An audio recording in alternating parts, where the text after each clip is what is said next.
Gilas versus China, walang bawi, pinaiyak ulit ang China, at natulala na lang si Yao Ming sa nangyari, matapos patumbahin ng ating national team.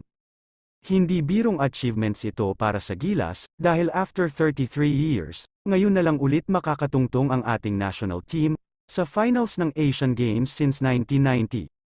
Viral naman si Justin Brownlee, matapos maghalimaw sa fourth quarter, nang tumira ng mga crucial shot, at yung dagger threes ni Justin Brownlee trending ngayon sa China.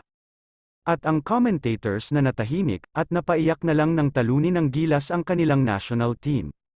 Natalo ang China sa isang dikitan na laban, masakit ito para sa China dahil lamang na sila, nahabol pa ng Gilas Pilipinas, dahil sa shooting performance ni Justin Brownlee sa fourth quarter, na nag-ala Jordan Clarkson, na nakascore ng 32 points na may 5 rebounds at 4 assists, sa buong laro. Halika at